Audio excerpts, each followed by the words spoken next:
Katanya orang Kristen itu nggak cocok dengan yang namanya ambisi, karena ambisi itu adalah sebuah kualitas yang bisa membuat orang melakukan segala cara untuk mendapatkan apa yang dia inginkan. Kalau nggak punya ambisi di satu sisi, nggak capai apa-apa, saudara-saudara. Hidup nggak maju-maju. Lalu kemudian kita disindir sama orang tua kita disindir sama pasangan, kita disindir sama orang-orang sekeliling kita. Jadi orang Kristen jangan terlalu baik katanya. Betul kan, saudara-saudara? Jangan orang Kristen mah jangan terlalu baik. Lalu dibilang apa? Jangan terlalu fanatik. Kita menjadi insecure, saudara-saudara, ketika melihat ada orang-orang yang lebih ini dari saya. Kita insecure, kita merasa hidup saya nggak cukup. Kita melihat ada orang-orang yang lebih sukses, kita merasa aduh saya nggak worth. Kita berada dalam sebuah tipuan. Kita berada dalam satu ilusi. Malu kita sama Ghazali, saudara-saudara.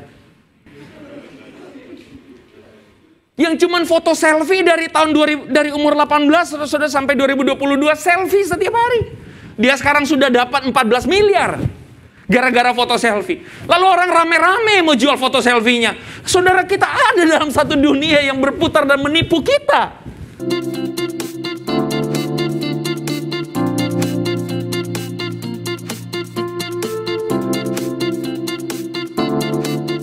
Matius pasal yang ke-20 ayat 20 sampai ayat yang ke-28. Ayat 20 sampai ayat yang ke-28, firman Tuhan berkata begini. Maka datanglah ibu anak-anak Zebedeus serta anak-anaknya itu kepada Yesus, lalu sujud di hadapannya untuk meminta sesuatu kepadanya. Kata Yesus, "Apa yang kau kehendaki?" Maka jawabnya, "Berilah perintah supaya kedua anakku ini boleh duduk kelak di dalam kerajaanmu. Yang seorang di sebelah kananmu dan yang seorang lagi di sebelah kirimu." Tetapi Yesus menjawab, katanya, "Kamu tidak tahu apa yang kamu minta. Dapatkah kamu meminum cawan yang harus kuminum?" Kata mereka kepadanya, "Kami dapat." Yesus berkata pada mereka, "Cawanku memang akan kamu minum. Tetapi hal duduk di sebelah kananku atau di sebelah kiriku, aku tidak berhak memberikannya. Itu akan diberikan kepada orang-orang bagi siapa Bapakku telah menyediakannya." Mendengar itu marahlah ke-10 murid yang lain kepada kedua saudara itu. Tetapi Yesus memanggil mereka lalu berkata, "Kamu tahu bahwa pemerintah-pemerintah, bangsa-bangsa memerintah rakyatnya dengan tangan besi, dan pembesar-pembesar menjalankan kuasanya dengan keras atas mereka. Tapi tidaklah demikian di antara kamu. Barang siapa ingin menjadi besar di antara kamu, hendaklah ia menjadi pelayanmu. Dan barang siapa ingin menjadi terkemuka di antara kamu, hendaklah ia menjadi hambamu. Sama seperti Anak Manusia datang bukan untuk dilayani, melainkan untuk melayani dan memberikan nyawanya menjadi tebusan bagi banyak orang." Demikian juga pembacaan firman Tuhan, saudara-saudara. Saudara, di sebuah kantor, sebuah perusahaan, terlibatlah sebuah pembicaraan antara sang direktur atau sang owner, saudara-saudara, dengan manajer HRD-nya, saudara-saudara ya. Kemudian sang direktur ini berpesan kepada sang manajer ini, "Coba tolong kalau kamu mewawancarai atau kamu interview dengan pelamar kerja di tempat perusahaan kita, kamu tanyakan baik-baik." Saudara-saudara, setelah memberikan kriteria-kriteria, lalu kemudian sang direktur memberikan satu catatan khusus. "Coba tolong kamu tanyakan kepada sang pelamar itu, kalau misalnya dia beragama Kristen, kalau kamu lihat dia Kristen, tolong tanyakan, please, apakah dia Kristen yang sungguh-sungguh?" Sang manajer kemudian agak sedikit kikuk, saudara. Maksudnya apa? Sang manajer kemudian berpikir, wah, bos saya menaruh perhatian kepada iman juga rupanya. Lalu kemudian direkturnya mengatakan, "Tolong tanyakan apakah dia rajin ke gereja. Tolong tanyakan apakah dia rajin baca Alkitab. Tolong tanyakan apakah keluarganya itu aktivis di gereja. Tolong tanyakan apakah dia pelayanan." Saudara, sampai di sini kalau saudara jadi manajer, saudara merasa apa, saudara? Manajer HRD-nya. Saudara merasa apa? Merasa apa, saudara? Kagum? Enggak kagum. Enggak. Oh gitu. Saya kira saudara mungkin merasa kagum mungkin ya. Wah, ternyata direktur saya atau bos saya ini betul-betul menaruh perhatian pada sebuah ide atau kualitas iman seseorang begitu ya. Atau mungkin bos saya ini ingin supaya para pelamar kerja yang datang ke tempat kami ini masuk menjadi pegawai adalah orang-orang yang berkualitas imannya begitu. Saudara, sang manajer kemudian bertanya sama sang direktur, "Pak, mohon maaf. Kalau saya boleh tahu, kenapa Bapak bertanya sampai sedetil itu? Saya agak sungkan Pak nanyanya." Lalu kemudian direktur ini mengatakan begini, saudara. "Oh, saya tanya begitu supaya saya tahu ini orang Kristen atau bukan. Orang Kristen beneran atau bukan. Karena kalau dia orang Kristen, tolong jangan taruh di bagian marketing. Dia nggak punya ambisi. Tidak punya ambisi, tidak bisa maju perusahaan kita. Kalau orang Kristen taruh aja di bagian hitung-hitungan atau bagian belakang-belakang yang lain. Jangan taruh di marketing, perusahaan kita tidak akan maju." Saudara-saudara, mungkin saudara agak kaget juga dengan perkataan sang direktur ini. Tetapi saya kira perkataan dari sang direktur ini didasarkan atas sebuah asumsi. Bahwa orang Kristen itu seharusnya tidak punya ambisi. Orang Kristen itu seharusnya melihat ambisi itu sebagai sesuatu yang keliru, berdosa, dan sebagainya. Karena asumsi orang tentang yang namanya ambisi itu, saudara-saudara, memang kita harus mengakui cenderung buruk. Ambisi itu, saudara-saudara, dideskripsikan sebagai sebuah desire atau sebuah keinginan, kerinduan yang begitu kuat untuk achieve something, untuk menerima sesuatu, mencapai sesuatu. Bahkan dalam bagian yang lain dikatakan ambisi itu adalah sebuah determinasi, desire to achieve success. Sebuah kerinduan untuk mencapai kesuksesan yang tinggi. Dan katanya orang Kristen itu nggak cocok dengan yang namanya ambisi, karena ambisi itu adalah sebuah kualitas yang bisa membuat orang melakukan segala cara untuk mendapatkan apa yang dia inginkan. Sehingga orang yang ambisius seringkali kita pandang itu buruk. Kalau saudara gimana? Ambisius itu baik atau buruk?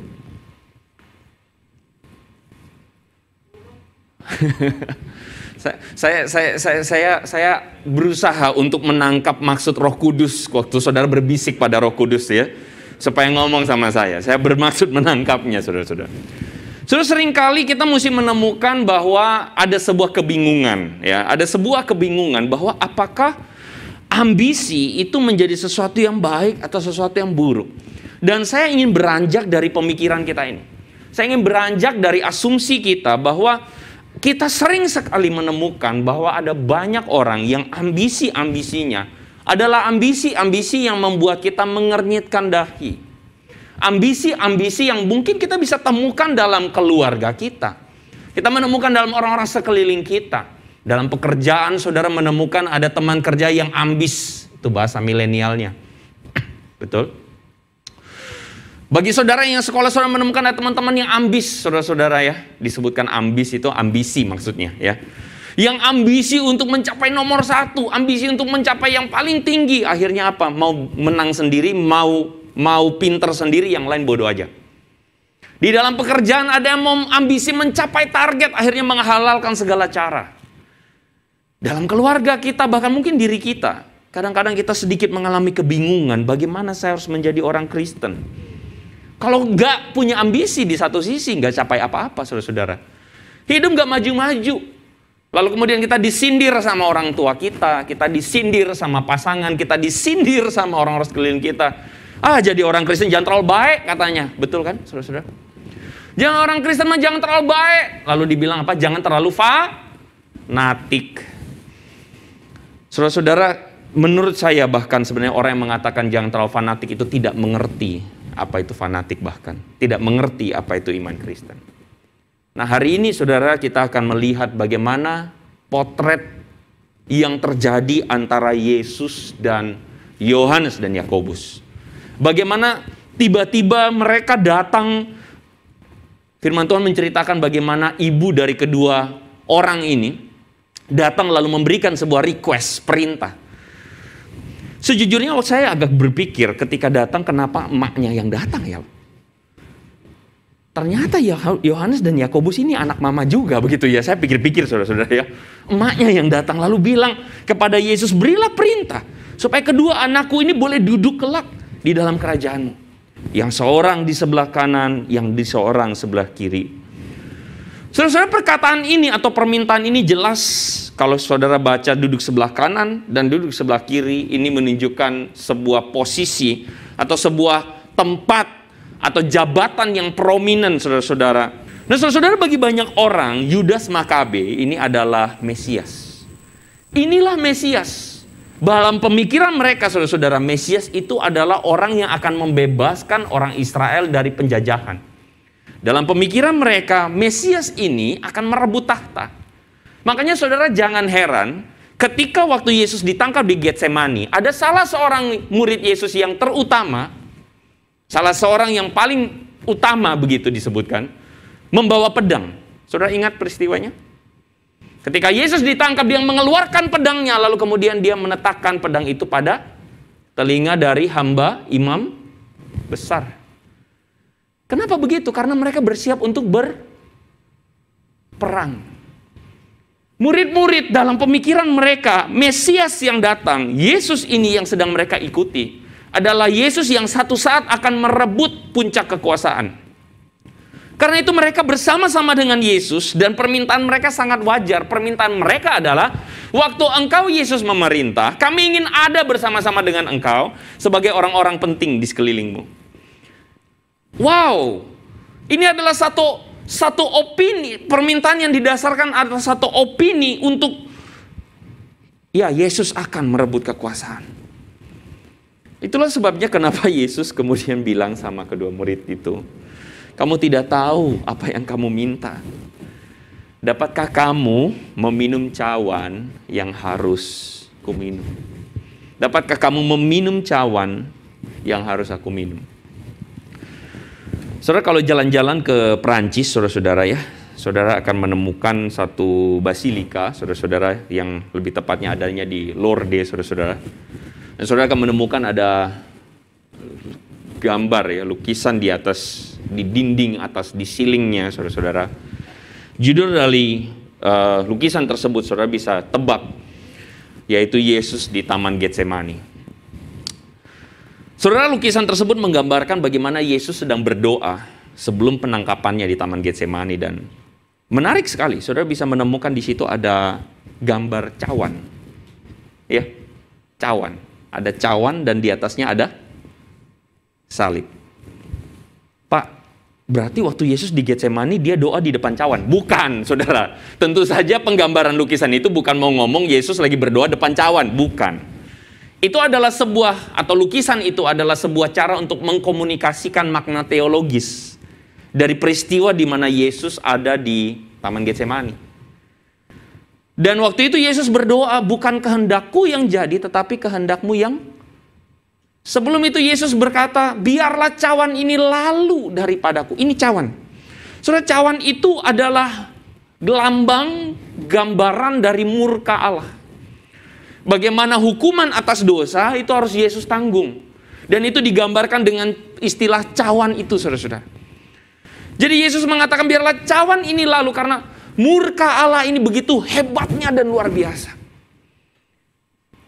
Dan Yesus ketika berdoa, dia berdoa, biarlah cawan ini lalu. Cawan itu, saudara-saudara, yang kita tahu diminum oleh Yesus dengan salib, dengan setia dan taat, mati di atas kayu salib. Itulah cawan murka Allah yang harus Yesus tanggung, saudara-saudara. Yesus mengatakan kepada para muridnya, bisakah kamu meminum cawan? Cawan yang akan kuminum. Ngomong-ngomong, saudara-saudara, di sekeliling kepala Yesus, saudara bisa lihat ya di situ ya. Ada tulisan Fiat Voluntas Tua. Itu bahasa Latin, saudara-saudara, yang artinya adalah jadilah menurut kehendakmu. Jadilah kehendakmu. Saudara, Yesus berhadapan dengan cawan murka Allah itu, dan dalam sikap hatinya, ketundukannya, dia mengatakan, bukan kehendakku, tapi kehendak. Hal yang sama Yesus katakan kepada dua murid ini. Bisakah kamu minum cawan yang aku minum? So, kalau kita baca, kita tahu bahwa Kedua murid ini bilang, kami dapat. Yang saya sangat yakin 100%. Saya sangat yakin 100%. Kedua murid ini belum memahami sepenuhnya apa arti cawan yang harus mereka minum. Mereka hanya memahami bahwa cawan ini adalah cawan konsekuensi atau harga yang harus dibayar. Seperti Yesus membayar harga. Tapi mereka belum paham peristiwa salib. Mereka belum tahu harga yang harus Yesus bayar sampai di salib. Mereka belum tahu. Mereka cuma tahu kami siap mengikut Yesus. Mereka cuma taunya begini, kami siap mengikut Yesus keputusanku. Mungkin begitu, saudara.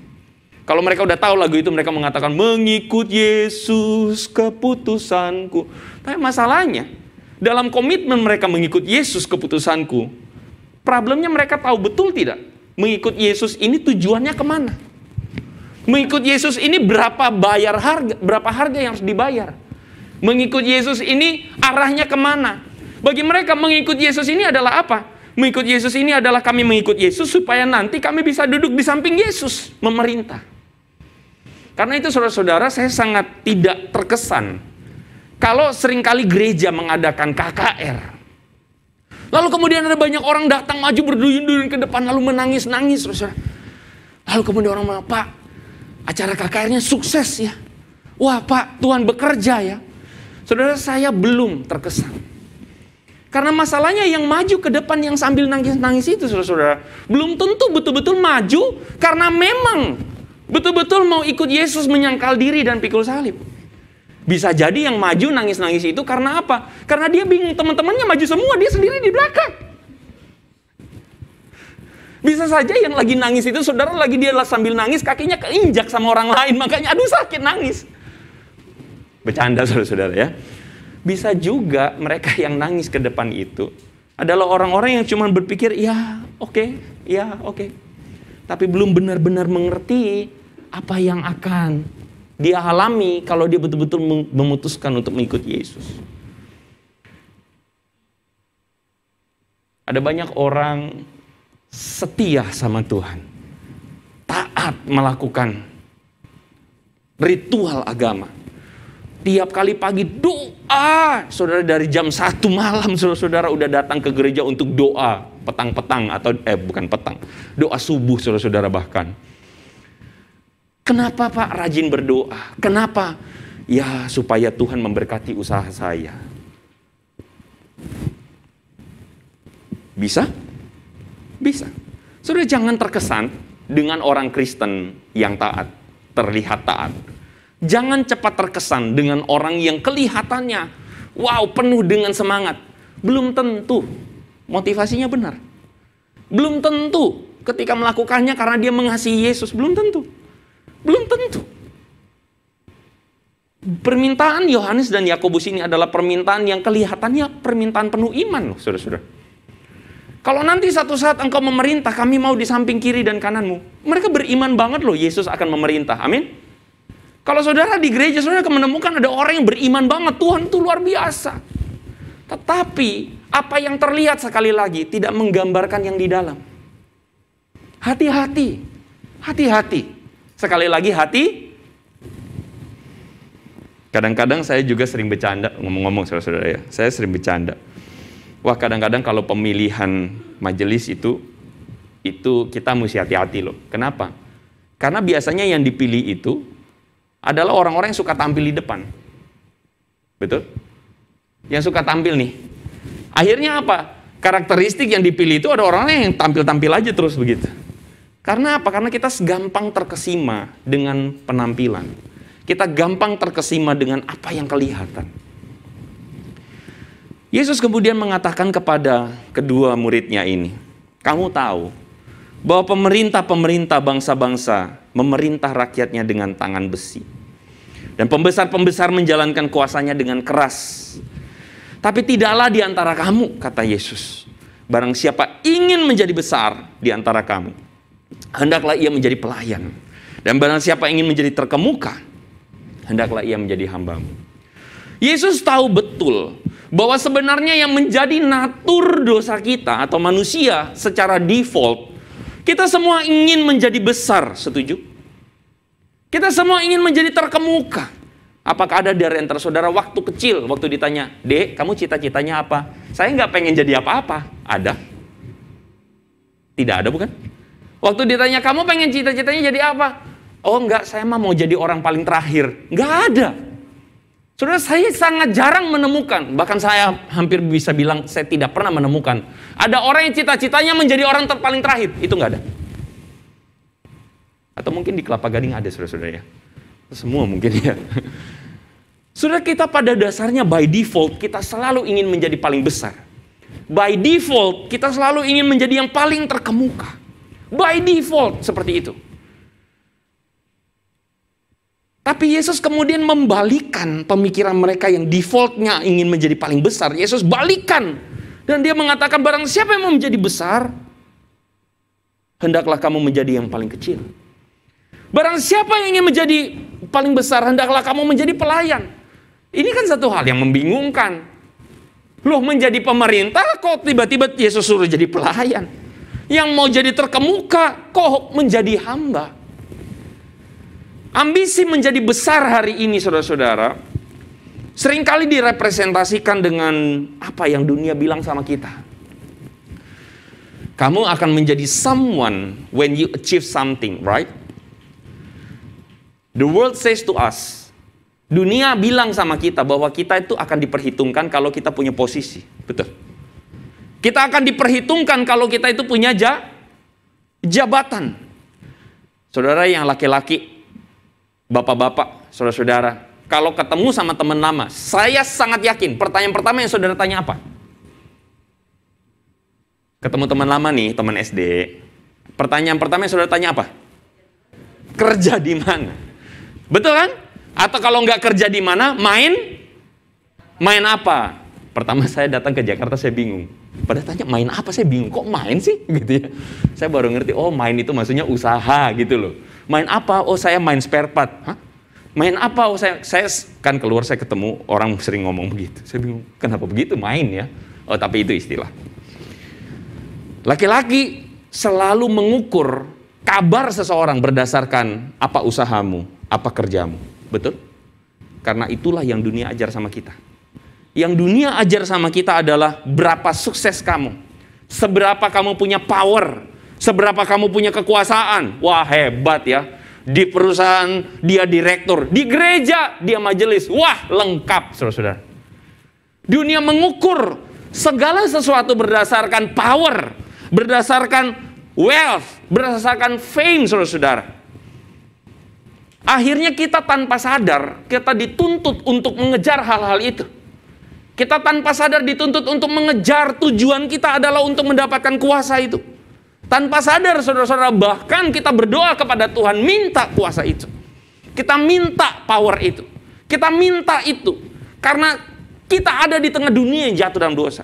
That's why kenapa saya selalu mengatakan, menjadi orang Kristen jangan senang kalau dibaptis. Jangan senang kalau sampai pada titik saya percaya Yesus. Sekarang kita udah merasa itu, sudah ending. Mantap, orang tua saya sudah dibaptis. Mantap, anak saya sudah dibaptis. Mantap, anak saya sudah percaya Yesus.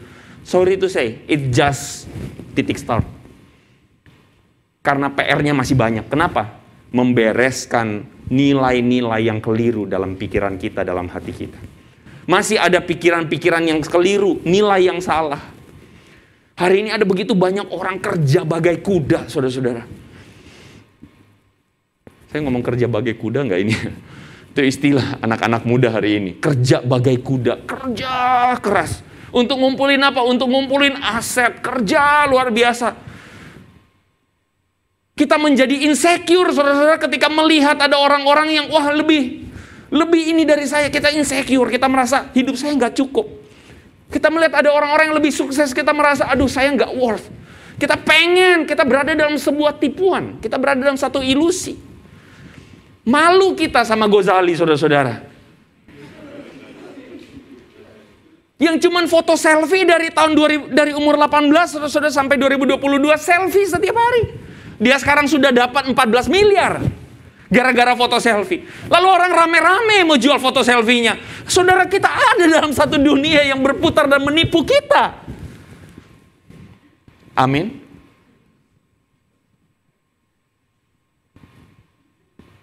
Jangan heran nanti ke depan saudara tanya, nak cita-citamu apa? Foto selfie kayak Ghazali. Kita latah. Saudara, orang bingung dengan fenomena ini. Kerja pagi, keluar jam 6 pagi, pulang sampai jam 8 malam, saudara kerja keras setengah mati. Dikadalin sama Ghazali, saudara-saudara. Dibuntutin, dipantatin begitu kalau istilahnya Coach Justin. Nonton nggak? Oh enggak. Dipantatin saudara-saudara sama Ghazali. Saudara lihat nggak bahwa dunia ini nggak bisa kita tebak. Dunia ini bekerja dengan caranya sendiri, dan that's why kenapa saudara selalu Paulus mengatakan kita ini musafir, kita ini punya kemah di dunia. Kenapa? Karena kita harus melihat dunia ini sebagai sementara.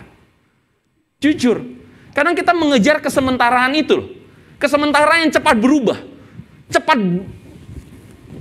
Pandemi COVID mengajarkan kita bahwa terlalu banyak hal yang nggak bisa kita kendalikan, betul? Pandemi COVID mengajarkan sama kita bahwa terlalu banyak hal yang kita nggak bisa rely on. Tapi hari ini dunia menipu kita. Dunia mengajarkan kita bahwa kita rely hidup kita pada hal-hal yang sementara. Kita rely hidup kita pada hal-hal yang keliru. Dan Yesus ingin mengajarkan kepada kita, hey, come on, this is kesalahan yang fatal. Kalau engkau hari ini mengukur kualitas hidupmu berdasarkan nilai-nilai dunia, berdasarkan berapa besar kekuasaan yang kau punya, kekayaan, jabatan, kesenangan, maka at the end kita kecewa. Hari ini ada banyak orang yang hidupnya insecure. Saya kemarin barusan ketemu dengan seorang yang tanpa sengaja, saudara, dia adalah seorang sales. Ngobrol, saya cuma menilai satu hal. Saya bukannya sok jadi orang pinter, saudara-saudara, sok indigo ya, bukan. Tapi saya cuma menilai satu hal. Hidupmu gak tenang. Hidupmu tuh gak tenang. Gak tenang jadi hidup. Menjalani hidup tuh gak happy. Kenapa? Karena ada target-target yang mesti dicapai. Aduh, begitu luar biasa. Saudara, hidup harus punya target, saya setuju. Hidup harus punya tujuan, saya setuju. Tapi problemnya adalah target dan tujuannya benar atau tidak. Ambisi yang keliru itu membawa kita pada kesia-siaan hidup. Dan kalau saudara baca narasi Kejadian pasal yang ketiga ketika manusia jatuh dalam dosa, masalahnya itu bukan pada makan buah. Masalahnya itu adalah sebuah keinginan untuk apa? Keinginan untuk menjadi sama seperti Allah.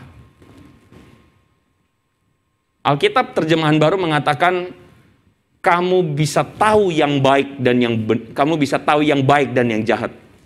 Sebenarnya kalau kita baca konteksnya atau kita baca makna yang ingin disampaikan Alkitab, bukan kamu tahu yang baik dan yang jahat. Alkitab mengajarkan kamu akan menjadi seperti Allah.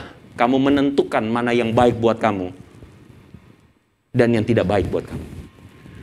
Itu gambaran manusia yang ingin mengambil otoritas Allah, menentukan mana yang baik dan mana yang buruk buat hidupnya. Hari ini dunia ngajarin kita mereplace apa yang baik dari Tuhan dengan sesuatu yang ilusi, yang kelihatannya baik. Kalau kamu berkuasa, you are someone. Kalau kamu punya jabatan, kamu hebat, orang hormat sama kamu. Kalau kamu naik mobil Alphard, satpam-satpam biarin kamu jalan. Kalau naik Avanza, diperiksa dari depan sampai belakang, betul? Amin. Dunia menipu kita dengan apa yang baik dari Tuhan, itu diganti semua dengan apa yang baik dari dunia. Sehingga kita tanpa sadar jadi orang-orang Kristen yang mengejar kesementaraan itu. Kita mengejar dan kita berpikir bahwa kita menjadi seorang yang hidup saya berarti kalau saya punya jabatan. Hidup saya berarti kalau saya punya kekuasaan. Hidup saya berarti. Kata orang, ada uang abang di sayang. Gak ada uang abang di melayang. Gak ada uang abang ditendang begitu ya. Halo para ibu, para istri, jangan lupa ada uang abang bisa punya simpanan. Amin. Apa yang kita kejar? Apa yang kita kejar? Wow, dunia menipu kita dengan begitu luar biasa. Dan Yesus datang ke dunia untuk merestore kembali kingdom of God itu. Ada sebuah kerajaan yang upside down. Maksudnya upside down itu apa? Bertolak belakang, berkebalikan dengan apa yang dunia ajarkan. Dunia ajarkan bahwa kamu kalau dapat kekuasaan, you are someone. But Jesus said, bukan kekuasaan yang bikin kamu berharga. Kamu harus jadi pelayan. Itu yang membuat kamu terkemuka. Gila. Itu berlawanan 180 derajat. Yesus mengajarkan, bukan kehendakku yang jadi, tapi kehendakmu. Sementara dunia mengajarkan kehendakku yang harus jadi. Dunia mengajarkan pada kita, kamu jadi orang jangan kalah, kehendak kamu aja yang mesti kamu tunjukin, betul nggak? Tunjukin kamu punya power. Makanya Yesus mengatakan pemerintah memerintah rakyatnya dengan tangan besi. Kenapa? Karena harus dipegang dengan tangan besi, dengan tindasan. Dengan power baru kamu tuh bisa didengarkan. Yesus bilang enggak. Barang siapa menjadi besar, hendaklah menjadi pelayan, hendaklah menjadi hamba. Sama seperti anak manusia datang bukan untuk dilayani, melainkan untuk melayani dan memberikan nyawanya. Saudara, ambisi itu salah atau tidak? Menurut saya tidak. Tidak ketika ambisi itu menjadi kudus. Tidak ketika ambisi itu benar. Tidak. Karena ambisi itu dibutuhkan. Kita harus punya ambisi. Tapi ambisi kita adalah ambisi yang dikuduskan Tuhan. Amin. Ambisi kita adalah ambisi yang untuk seperti kehendak Yesus. Merendahkan dirinya, melayani kita. Sebab anak manusia datang bukan untuk dilayani, melainkan untuk melayani. Dan memberikan nyawanya untuk menjadi tebusan bagi banyak orang.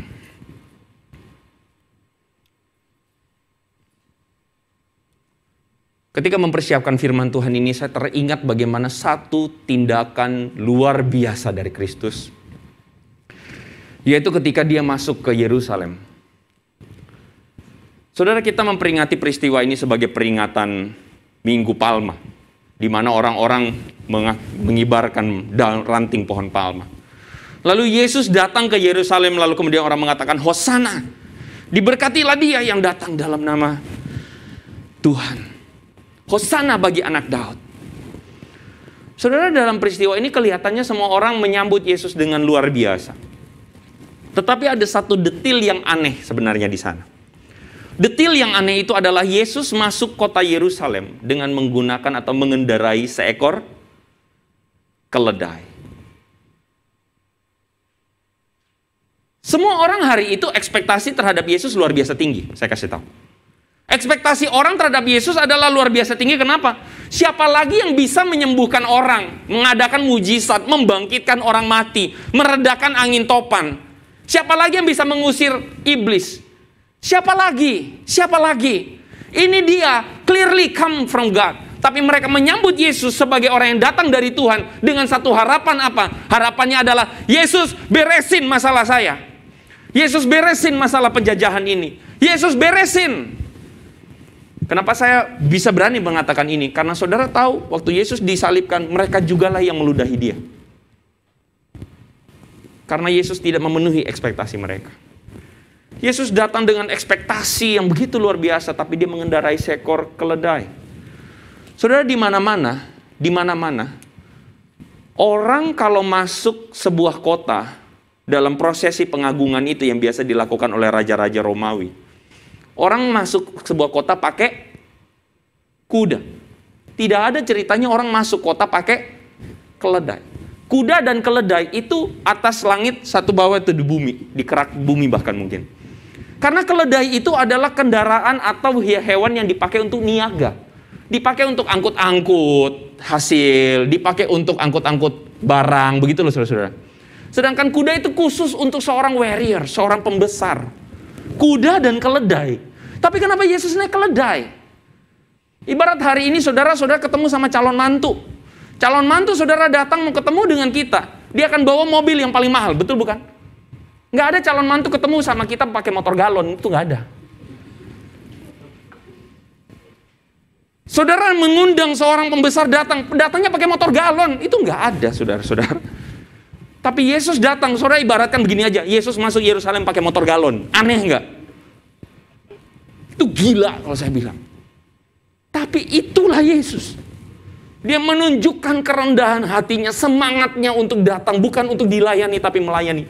Gila, saya berani bilang. Kenapa gila? Ini beda dengan dunia yang selama ini ajarin pada kita. Kalau kamu datang mau dihormatin orang, harus pakai kendaraan paling mewah. Harus pakai baju yang paling mahal. Harus pakai tas yang bermerek. Kalau kamu mau ketemu sama orang, harus pakai jam Rolex. Kalau kamu datang sama orang, harus menunjukkan bahwa kamu harus dihormati orang. Itu dunia ajarin sama kita. Sekali lagi, menjadi Kristen bukan akhir dari segalanya. Pertanyaannya, sesudah menjadi Kristen, apakah kita menjadi seperti Yesus? Bergereja dalam komunitas kita tidak mudah, saudara-saudara. Kadang kita diperhadapkan dengan situasi-situasi yang sulit di mana kita masih membawa nilai-nilai kita yang lama. Membawa nilai-nilai kita yang ingin ada dalam kekuasaan. Kita harus belajar untuk mengubah ambisi kita, memurnikannya dengan firman Tuhan. Menjadi seperti Kristus yang ambisinya clear melayani. Ambisinya clear merendahkan diri. Ambisinya clear selfless. Bagaimana mungkin menghidupinya? Itu adalah battlefield, saudara-saudara. Mari tundukkan kepala saudara-saudara, mari kita berdoa.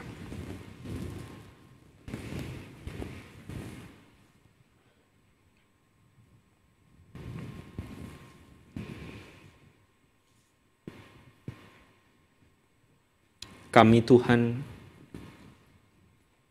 anak-anak-Mu yang butuh Engkau.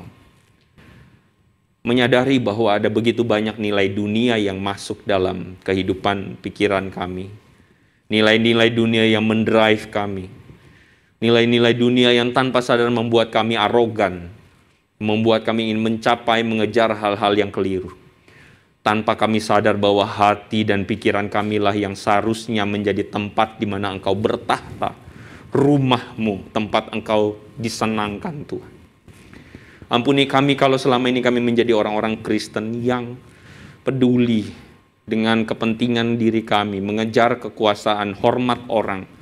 Tapi kami lupa bahwa seharusnya kami menjadi orang-orang Kristen yang melayani, merendahkan diri, taat kepada Kristus. Bukan kehendak kami Tuhan, tapi kehendak-Mu yang jadi. Hamba-Mu berdoa biarlah Tuhan berkati setiap jemaat-Mu, baik di gedung gereja maupun mereka yang mendengarkan ini secara online. Tuhan, tolong kami supaya kami menjadi seperti Engkau. Terima kasih Bapa. Pimpinlah kami dalam kerendahan hati. Di dalam nama Yesus kami berdoa. Sama-sama katakan amin. Tuhan memberkati saudara.